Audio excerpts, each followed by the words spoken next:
नमस्कार दोस्तों, आज मैं आपको संयोजन अभिक्रिया के बारे में बताऊंगा। ठीक है, संयोजन अभिक्रिया किसे कहते हैं दोस्तों, आइए इसका आंसर देखते हैं। देखिए, जब एक या एक से अधिक पदार्थ, सबसे पहले आप याद रखिए पदार्थ एक भी हो सकता है या फिर पदार्थ एक से अधिक भी हो सकता है। ठीक है, तत्व या यौगिक, यानी कि ये जो पदार्थ है ये पदार्थ तत्व भी हो सकता है और ये पदार्थ यौगिक भी हो सकता है। ठीक है, इस बात को याद रखिए, पदार्थ तत्व भी हो सकता है या फिर पदार्थ यौगिक भी हो सकता है।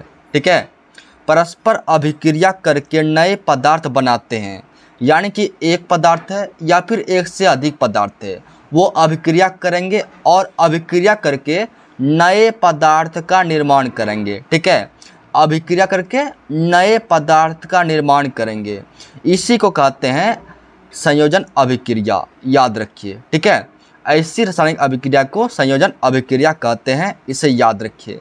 बहुत ही आसान शब्दों में आपके सामने आंसर दिया है, आप इसे पढ़िए, आपको बहुत जल्द याद हो जाएगा। ठीक है, अब आपको यहाँ पर जो है संयोजन अभिक्रिया का उदाहरण लिख देना है। ठीक है, सबसे पहले आपको वो परिभाषा जो आपने पढ़ा अभी उसे लिख देना है, उसके बाद आपको उदाहरण लिखना है और डैश देना है। ठीक है, उदाहरण को आप जरूर याद कर लीजिएगा, ये आपके लिए काफ़ी इम्पोर्टेंट है। अगर आप उदाहरण को लिखते हैं तभी आपको पूरे नंबर मिलेंगे। ठीक है, तो यहाँ पर देखिए बहुत आसान सा है।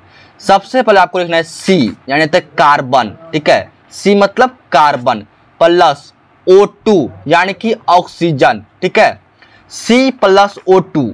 दोस्तों, जब कार्बन ऑक्सीजन के साथ अभिक्रिया करता है तो अभिक्रिया के बाद क्या बनता है आपको पता होगा, CO2 का निर्माण होता है, यानी कि कार्बन डाइऑक्साइड का निर्माण होता है। ठीक है, इसे आप याद रखिए, C प्लस O2 CO2। ठीक है, इसे आप लिख देंगे। उसके बाद एक और उदाहरण आपको लिखना है, यहाँ पर देखिए Mg यानी कि मैग्नीशियम। ठीक है, प्लस O2।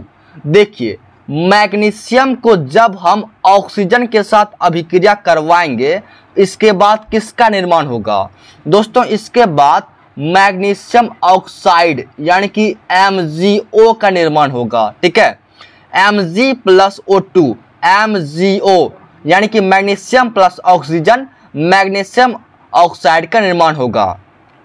दोस्तों, यहाँ पर देखिए क्या ये समीकरण संतुलित है। यहाँ पर देखिए दो ऑक्सीजन है, यहाँ पर सिर्फ एक ऑक्सीजन है, यानी कि ये समीकरण संतुलित नहीं है। तो सबसे पहले आपको यहाँ पर समीकरण को संतुलित कर देना है। ठीक है, उसके बाद आपको कुछ करना है।